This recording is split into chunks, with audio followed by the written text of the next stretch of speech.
Mr. President, Excellencies, ladies and gentlemen, at the closing of the San Francisco Conference in 1945, Filipino General Carlos P. Romulo declared the UN Charter as an achievement for all humanity.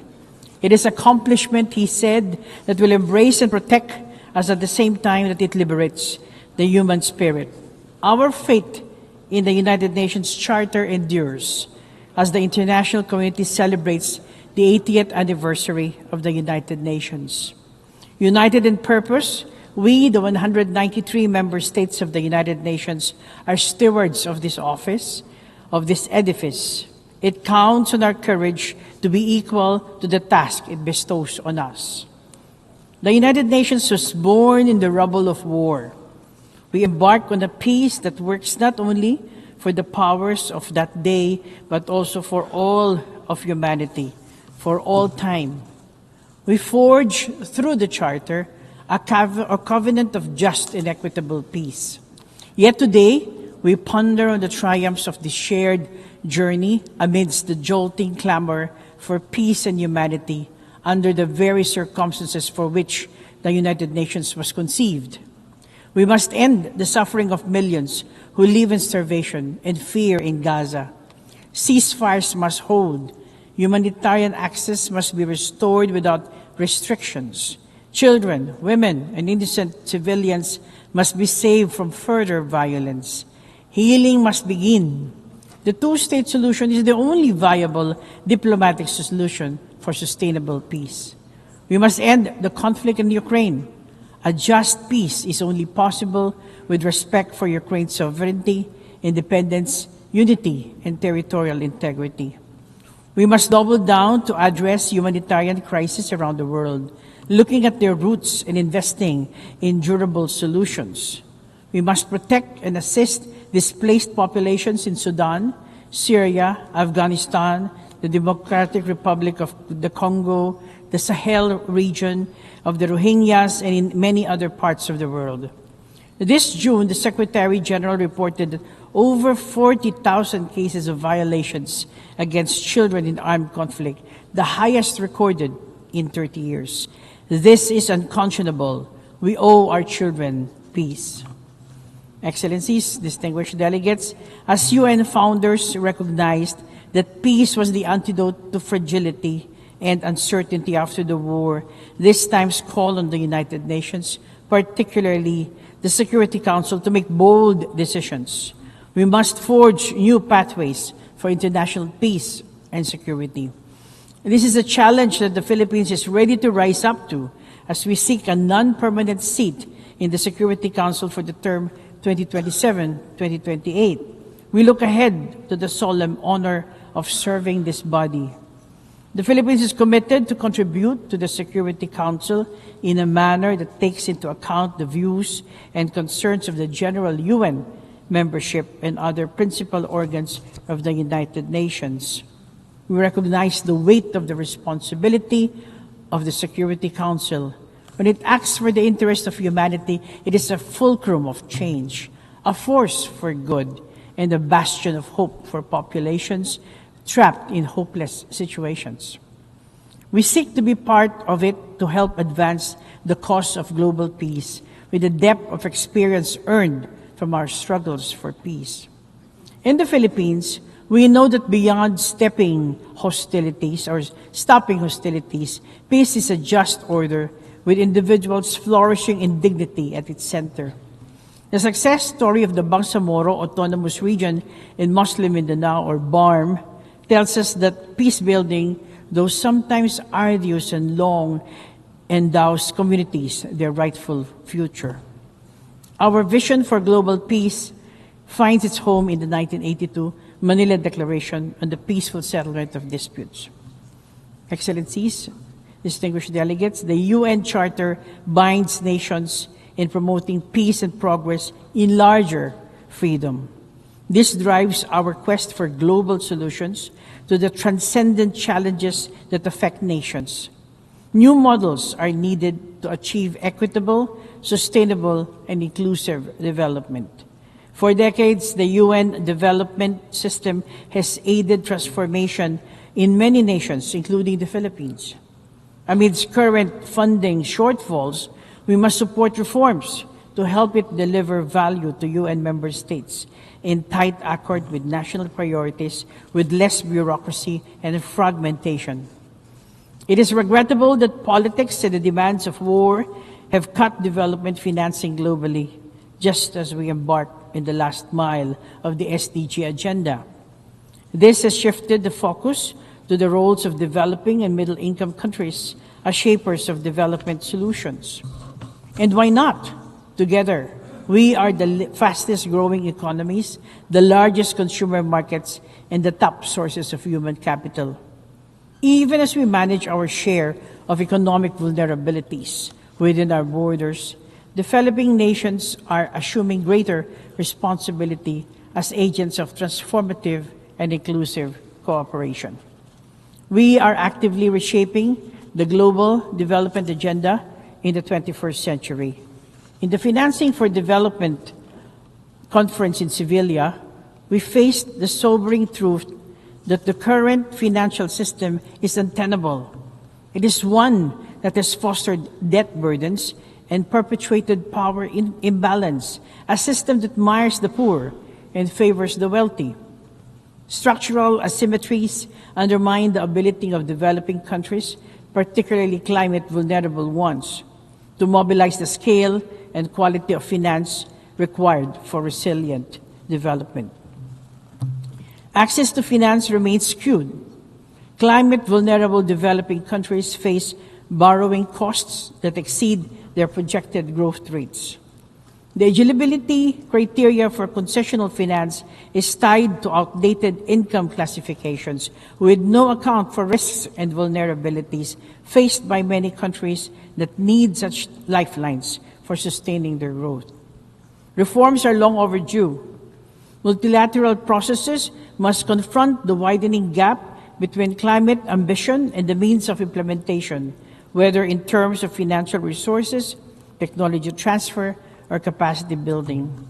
Developed countries must fulfill their financial obligations. Multilateral development banks must do their part. Climate finance is a binding commitment as affirmed by the International Court of Justice in its unanimous advisory opinion last July. We need to rebalance decision-making power in global financing institutions. Developing countries must be co-architects of systems that determine allocation, eligibility, and accountability. As a maritime country known for its mega biodiversity, the Philippines considers the sustainability of our environmental ecosystem as key to our climate and economic resilience. I am pleased to announce the Philippines' ratification of the BBNJ agreement, and this is in line with our commitment to the rules-based international order and the 1982 UNCLOS. We are determined to advance the just governance of the oceans and the conservation of maritime biodiversity.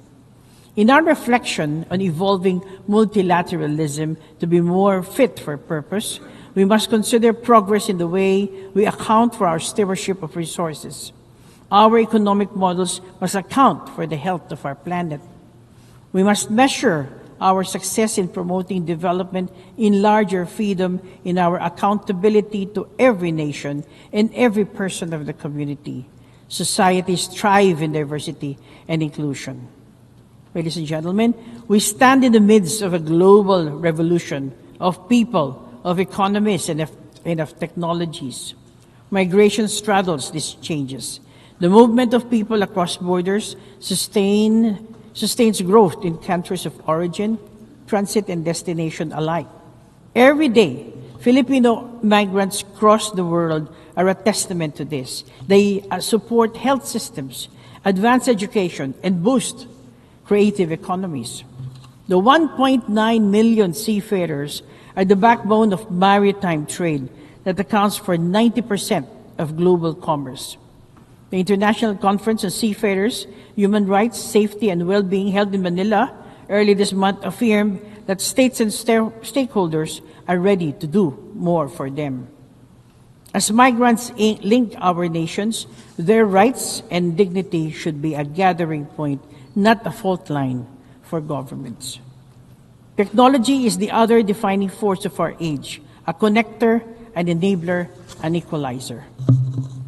Artificial intelligence offers promise, but carries profound risks. We must help build digital societies that bridges development divides rather than widen them, conforming with safeguards against misuse. Over the last 80 years, the United Nations Charter has served as a wellspring of purpose and action for those who rise equal to the task of delivering its promise.